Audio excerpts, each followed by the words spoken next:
Vice Mayor Mercado.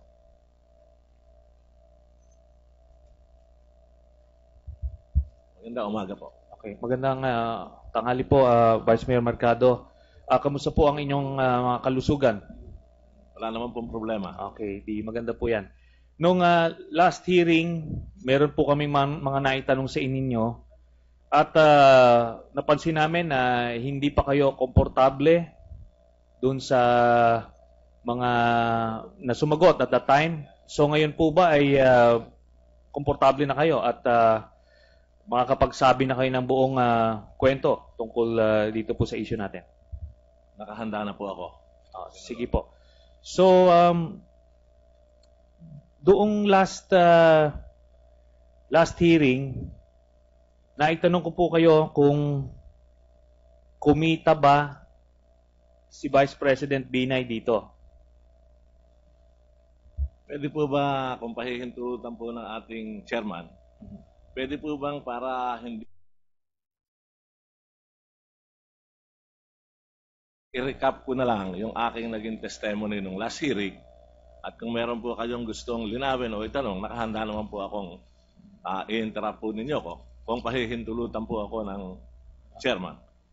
Sige po, kung komportable po kayo dyan, Mr. Chairman. Okay po, papatapusin namin kayo, then saka na po yung tanong, pagkatapos na po ng statement niyo. Go ahead, former Vice Mayor Salamat Mercado. po. Katulad po ng aking sinabi sa nakaraang pagdinig na ako ay nakinabang sa Makati Parking Building. At sabi ko rin po doon, kung ang Vice Mayor ay nakinabang, naniniwala po akong higit na nakinabang yung aking mayor. Sinabi ko rin po na sa tamang panahon, ididetalye ko kung ano talaga ang salitang pakinabang. Sinabi ko rin po noong nakaraang pagdinig na dapat ang nasabing gusali ay matatapos natin sa halagang 1.2 billion lamang. Alam po ninyo, sa bawat project po sa Makati, ang amin pong mayor ay nakikinabang ng 13% sa bawat proyekto. Sinabi ko rin po, sa phase 1 lang ako nagkaroon ng direktang partisipasyon hanggang sa masingil ang halagang 400 million. Kaya kung kukunin po natin ang 13%, ito ho ay halimbawa lang dahil marami ho itong proyekto. Ilang percent, sir? 1-3 o 3-0 para maklaro? 1-3 po. 1-3, 13%. Opo. Kaya po kung doon sa 400 million, kukunin natin yung 13%, lalabas po dyan 52 million. Ipakikita ko po sa slide presentation kung paano hinahati-hati ang paghihatid ng pera base po sa instruction ng aming mayor. Ano lang yung please. Ayan po. May makikita po kayo dyan, Mayor Jejomar C. Binay, 13% kickback distribution. Meron pong 3 bag doon sa ibaba. Nagdala rin po ako rito ng bag, Senador. Kung mamarapatin po ninyo, ilalagay ko ho dito sa ibabaw ng table para mas maunawaan po ninyo.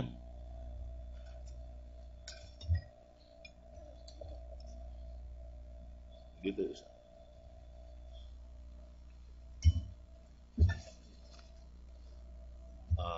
Siguro, dyan na lang sa baba.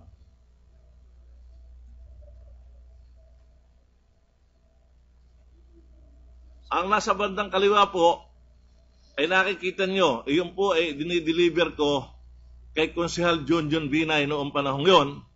Yan po ay para sa kanilang pamilya. Ang nasa gitna po ng slide ay dinideliver ko kay Ate Ebeng para sa personal na pangangailangan ni Mayor Jojo Binay. Para po sa kaalaman ng lahat, si Ate Ibing po ang kanyang matapat na sekretary simula pa noong siya ay maging abogado. Ang pangatlo po ay kay Kuya Jerry Limlingan, ang finance officer ni Mayor Binay hanggang sa kasalukuyan. At ito rin po ang nakikipag-usap sa mga pribadong sektor sa kanyang at ang pondo pong iba dyan, inilalaan para sa kanyang pagkampanya bilang Vice Presidente. Ito pong bag na to, katulad ng nandito, dito po nalalagay yung pera. Bawat koleksyon po ay mayroong idinideliver si Engineer Morales sa aking opisina na 3 bag. Kagaya po ng bag na nasa ibabaw na ito. Ang mga bag po ay may mga letrang J, E at G na tumutukoy kung kanino mapupunta ang bawat bag. Ang letter J po ay para kay Konsehal Junjun na kung minsan ay dinideliver sa kanyang opisina sa 18th floor dahil nandun din po ang aking opisina At kung minsan naman po ay na-deliver din kadalasan sa kanilang bahay, sa Kaong Street. Kung minsan naman po na siya ay nasa opisina ng kanyang dad, doon po niya ipinadadala. Ang isang bag po na may letter E ay para sa personal na pangangailangan ni Mayor Jojo Binay na i-deliver ko po ng personal kay Ate Ebeng sa Robel Mansion sa JP Rizal. Ang isang bag na may letter G na para sa kampanya ni Mayor Jojo Binay ay dinideliver ko po sa second floor, Vistamar Building sa Mayapis Street, corner St. Paul sa San Antonio Village, Makati. Pero minsan po, na-deliver ko rin sa opisina ng ating mayor pag nagkakataon na nandun doon po si Mr. Jerry Limlingan. Ang bawat bag po ay may lock. Nakagaya po nito. Lock po na ito ay dinomero. Itinetext po ni Engineer Morales ang kombinasyon sa bawat tatanggap nito. Kasi po nung araw na walang lock, ala pong tamang bilang Lagi pong may kulang at ako po ay natatawagan. Kulang ito. Mas minabuti na po namin ng engineer na lagyan na ng lock para sila na magbubukas. Pero kapag unang linggo po o pangalawang linggo, medyo maraming laman po yung unang bag na ipinakita ko kanina na napupunta kay Consul Junjun. Dahil kasama na po doon ang halagang 2.4 million kada buwan na para kay Dr. Elenita Bilay na galing po sa kontrata ng basura. Yung pong sistema na ipinaliliwanag ko ay hindi lang po sa Makati Parking Building. Ito po ay nangyayari din sa Makati Nursing Building at sa Makati Science High School. Ang Makati Parking Building po, nung aking makita, sa Senate hearing na ito, nakita ko po na ang naging halaga na niyan ay 2.7 billion. Ang Nursing Building po at ang Makati Science High School, sa pagkakatanda ko po, parehas ding inaabot yan ng mahigit 1 billion. Hindi ko lang po kayang idetalye sa inyo. Una, mahirap na pong humingi ng papel sa kanila. Pangalawa po, nagkaroon po kasi ng combination ng fund dyan. Nanggaling po yung iba sa Special Education Fund. Ang isa po naman ay nanggaling sa Land Bank Loan. At siguro po, para makuha natin kung magkano talaga yung total na inabot niyan, yung Makati Science High School, at saka po yung Makati Nursing Building, siguro po ang makakukuha ng tamang kopya niyan ay ang ating Commission on Audit. Dahil kung tayo ho ay magre-relay lang sa Makati, ang hirap na pong manghingi ng kopya sa kanila. Ano po ba naman ang aking naging pakinabang dito? Ako po ay pinangakuan ni Mayor Jojo Binay at ni Engineer Morales na bibigyan ng halagang 120 million para sa kampanya ng aming buong partido. Pero ang actual ko lang pong natanggap sa unti-unting pagbibigay sa akin ay inabot po ng 80 million pesos. Pagkatapos po ng eleksyon ng 2010, nagkakwentuhan po kami ni Engineer Morales. Ang sabi po niya sa akin, "Sir, pasensya na po kayo. Hindi ko po nabuo yung 120 million na pangako namin ni Mayor sa inyo dahil pinigilan na ho ako ni Mayor." Siyempre, nagkalaban na po kami. Kaya stop na.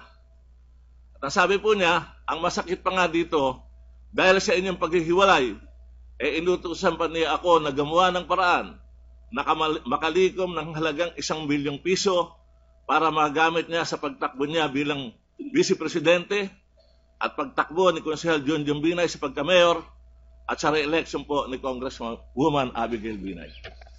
Siguro naman po, nasagot ko na Senador yung inyong gustong linawin, magkano nga ba aking kinita, at naipaliwanag ko na rin po kung ano ba ang kinikita ng aming mayor. Salamat po. Salamat dun sa inyong salaysay, Vice Mayor. Liliwanagin ko lang, 1 billion pesos ang kinita ni Vice President Binay dito, ang pinag-produce sa kanya. Hindi naman po ang pinaparis, natin pwedeng sabihin na kinita agad yung 1 billion. Pero ang ipinare-raise po sa kanya halagang 1 billion para gamitin sa kanyang kampanya noong 2010 election. Okay. So, pero dito, na-mention nyo, yung mga bag kanina na ipinakita nyo, ano po ba yon? Sample o yan yung actual bag?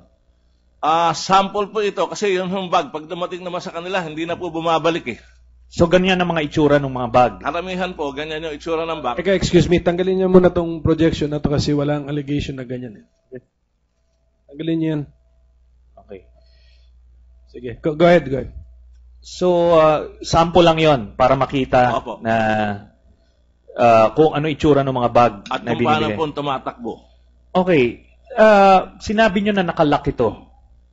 Kung nakalak yan, paano nyo nalalaman na pera ang laman yan? Madalas po, Senador, na ako naman napupunta sa opisina ng Engineer Morales. At kaya ko hong i-describe kung paano inilalagay yung pera na yun sa bag. Kasi yung pera naman na yun, hindi naman sa isang proyekto lang nanggagaling. Yun bag na yun, sa loob, may listahan. Na listahan ng project na pinagkunan ng pera na yun, nakalagay po kung kaninong kontraktor nanggaling, kung anong proyekto at kung magkano. Kaya yun, iba-iba bungkus yun sa loob. At yun po nakikita ko. Kaya sigurado po ako na pera ang nasa loob. No? At saka, ano ba yan? Hindi nyo ba nakakapayan? Kung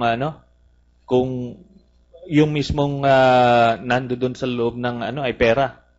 Sigurado po naman akong pera kasi hindi na lalagyan ng lock ni Engineer Morales kung yun labadang ipapadala sa kanila. Palagay ko po kung yun po labada, hindi na po kailangan lagyan ng lock.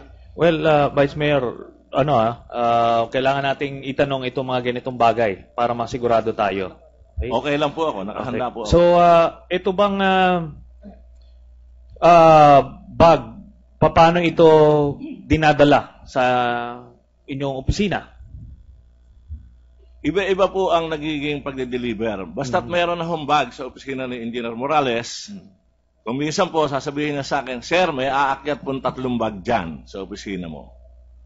Kung meron siyang mauutusan. Kung minsan naman po, tatawagan niya ako, Sir, pwede bang pakiutusan mo yung sekretary mo dito para kunin yung bag?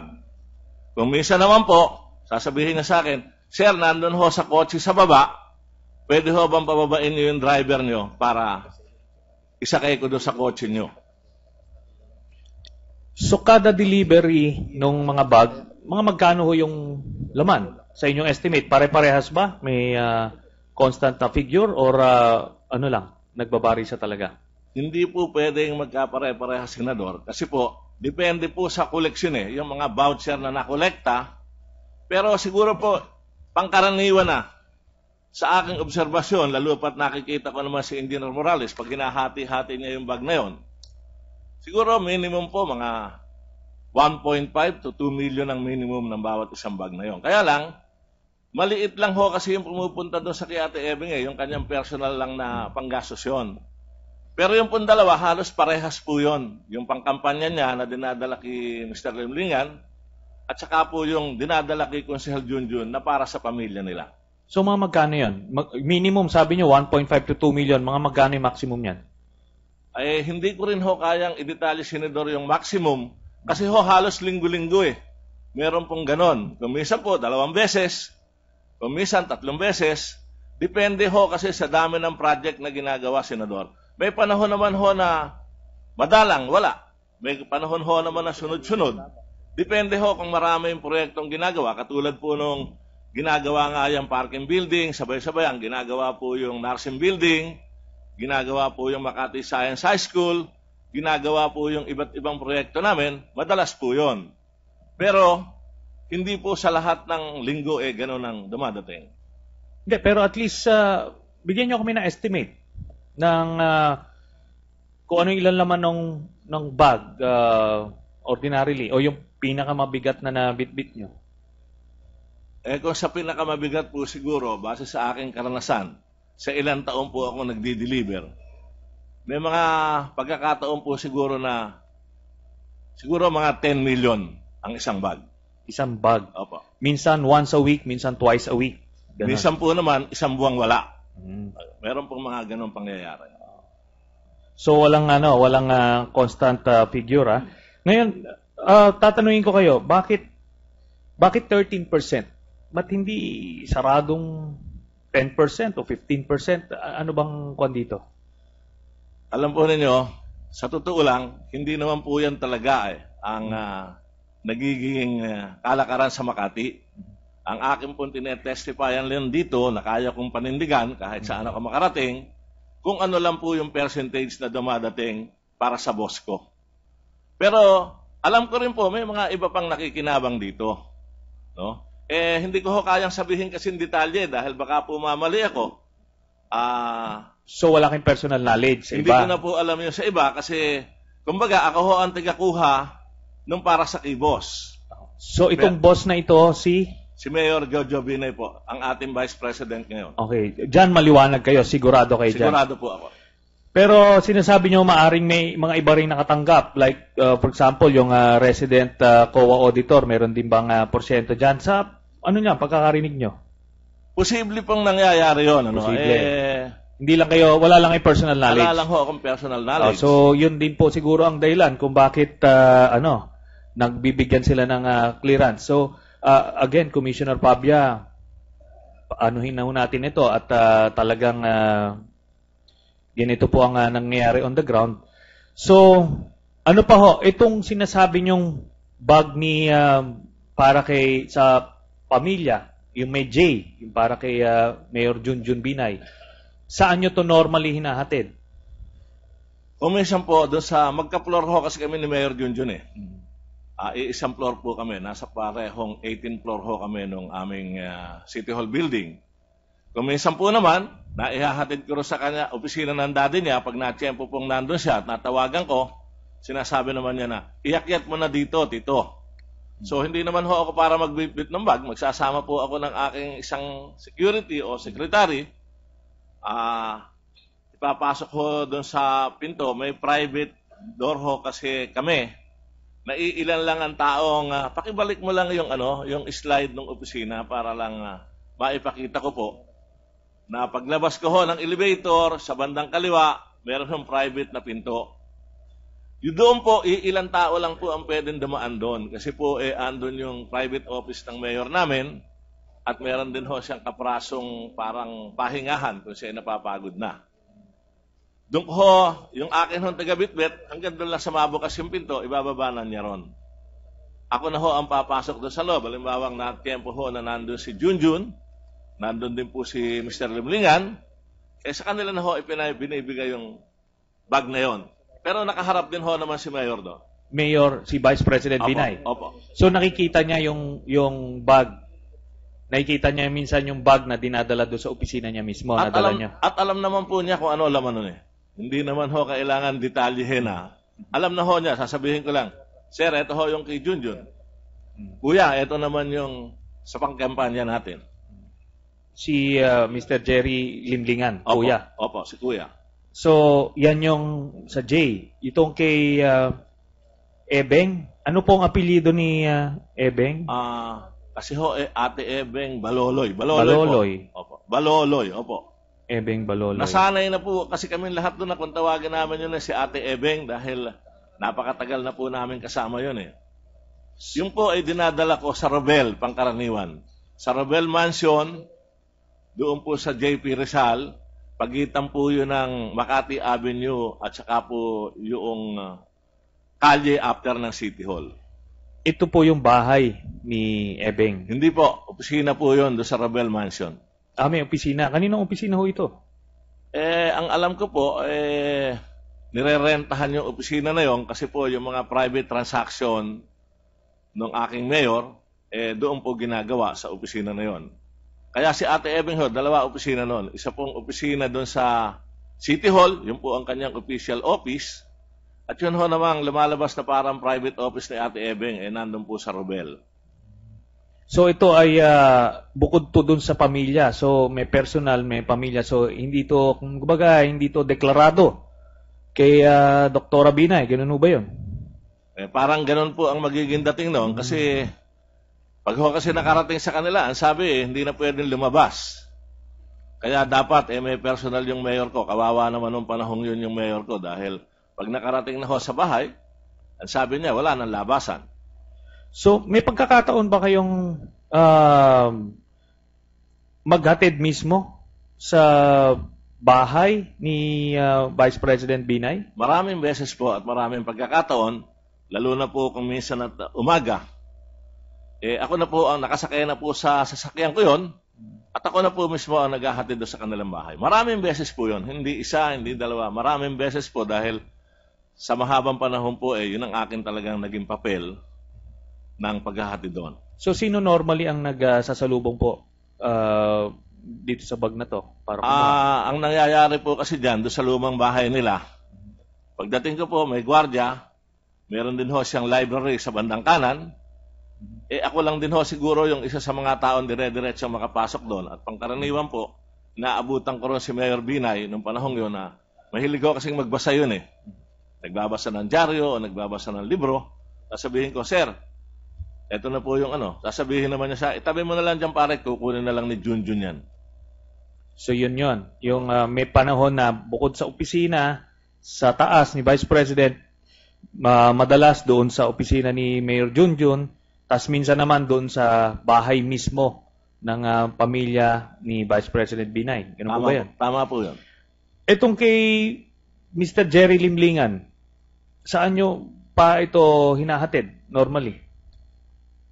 Paiba-iba po kasi, katulad nga po ng binanggit ko kanina, yung pong opisina niya ron sa Mayapis Corner, St. Paul, doon po ang kanyang private office naman. Kaya kung minsan po, nahahatid ko doon.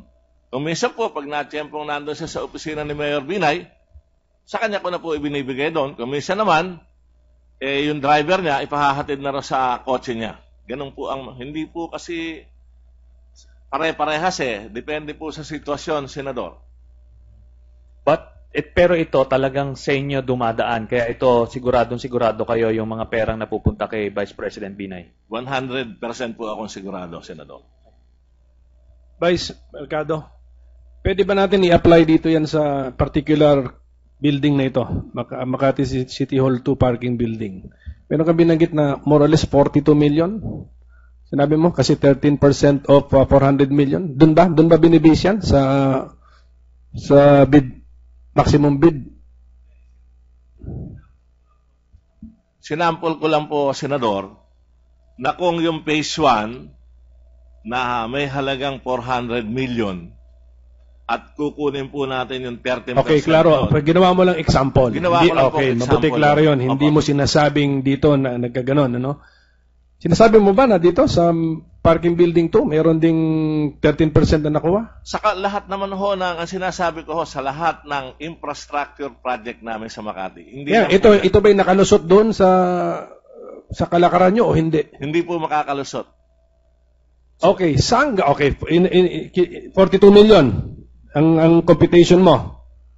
42 million. Tama po, ginawa ko lang pong example yun Yes sir. Kaya nga, sabi mo hindi nakalusot. So sinasabi mo na may 42 million na nakuha dyan. 52 po sa phase 1. 52 ba? 52. Opo, Okay, opo. 52 million. Kanino po galing yun? Sino ang nag-surrender ng halagang 52 million kay Engineer Morales? Hindi ko rin po alam yon, Senador, kung sino ang naghatid. Kasi hindi naman po ako nakaharap pag naghahatiran sila ng pera. Basta't si Engineer Morales po, pag may pera na sa kanyang opisina, tatawag lang po sa akin. Ang sabi niya sa akin, sir, andito na ho yung bag.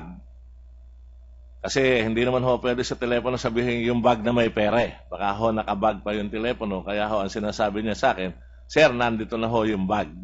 Kung minsan naman ho, salita na sir, nandito na ho yung goods. Ipadadala ko ba? Pakukuha nyo ba? O paano ba? Kasi ang point ko is yung Commissioner Fabia, tinitignan ko yung kahinaan ng sistema. Kung merong 52 million na kickbacks, saan galing? Saan ang galing? Wala kang masabi doon, Vice Mayor Mercado? Nanggaling po yan, Senador, sa lahat ng infrastructure project. No? Hindi, kaya nga, dito inimbisigahan natin tong isang particular building na to nasabi mo hindi ito makakalusot. So, isipin yung kinunan din niya ng 52 million kasi 13% ng 400, more or less. Yan ang sinasabi mo? Tama po. Cash na 52 million sa... Hindi po cash na buo yung 52. Kasi po, depende po kung ilang beses naniningil ang kontraktor Hindi naman po kasi como sinabing 400 million yung contract ni Hillmark. Hindi naman po masisingil ni Hillmark yun ang buong 400 Maaari pong nasingil yan ng 2, 3 o 4 na beses. Okay. Kaya po, depende po dun sa delivery, base po doon sa kinukolekta. So, pag isuma total din natin yon, more or less, magiging 52 million. Pero hindi lang one time. Yun ang sinasabihin. Tama Opo. po. Tama po. Pero saan nga na, okay, let us say, nakolekta yon sa 5 billing, 5 beses. Saan po galing ang cash? Yan ba ay nanggagaling sa kontraktor o binibidhold na mismo sa City Hall? Paano pang sistema kung alam ninyo? Yan po, sa totoo lang, hindi naman po pwedeng pumasok yan sa pera ng gobyerno eh. Yan po, sa simpleng usapan, maaari po talagang nanggagaling yan sa kontratista. Dahil wala naman pong pagkukunan si Engineer Morales nung perang ilalagay doon sa bag. Sige, we'll give Ilmarks maybe a chance later to react. No? Senator Trillanes? Yes, Mr. Chairman. Before we move any further, I again formally move that we invite the Vice President to this Senate investigation. I think it's high time that he would directly respond to the allegations against him. So move, Mr. Chairman. I second the motion. I completely agree with the essence of the motion. It's about time that we hear from the Vice President. So we will extend an invitation, a formal invitation in writing to the Vice President, then former Mayor of Makati City, Jejomar Binay, to attend our next hearing, which we have scheduled on September 25 at 10 a.m. So we will send him a written invitation. So, Chair, just as a manifestation as to protocol in the invitation, in 2008-2009, Vice President Noli De Castro was invited twice, one by the Blue Ribbon Committee chaired by Senator Gordon, I think it was 2009, if I'm not mistaken, and the other by Senator Loren Legarda. And Senator Loren Legarda and Vice President Noli De Castro were doing number 1 and 2 in the surveys. Yet, Senator Legarda asked very professional questions, and Vice President Noli De Castro came over and answered the question because he said, as Vice President, obligasyon niya magpaliwanag. So I'm hoping with the formal invitation and with the committee offering to extend all courtesies to the Vice President, he will consider answering the questions directly. His accusers are here. And lastly, Mr. Chair, just as a manifestation, all members of the Senate are welcome here. No? Even the members of the minority. Yes. So, ang dami ko po narinig na one-sided yung hearing, ba't hindi tinatanong na matitigas na mga tanong lahat o na mga searching questions. Even in our other hearings, each senator, focuses on a point. But usually, marami tayo. So I don't think we can be faulted. It's up to the Vice President to get his allies, or it's up to others to attend. But let me just put on the record the manifestation. One, it is regular to invite the Vice President. Nagawa na po in the past yan at dapat po mag-attend siya. At pangalawa po, wala pong pinipigilan ang sino man sa committee na to na magsalita o ibang senador na magtanong na mabibigat na tanong. In fact, magtatanong po ako mamaya sa ating Vice Mayor. Thank you, Mr. Chair. May I get from the Secretariat information on whether or not we have invited all members of the Senate Blue Ribbon Committee to this hearing today? Have we? Did we? Attorney Kimbo, did we send out invitations or notices to all members, senator members of the Senate Blue Ribbon Committee regarding today's hearing? Okay, we did, and we will likewise do so for the September 25 hearing. Okay, so we will do Mr. that. Chair, I'll just correct myself. It was Senator Miriam in the Committee of Economic Affairs, and Senator Loren was there. And everything was professional, and the issues were answered, Mr. Chair. So I hope that will happen here. Yes, actually, it's up to us, senators, on how we will conduct the hearing, how we will ask the questions. But we are all aware of our constitutional responsibility to treat our witnesses and resource persons with respect, no? And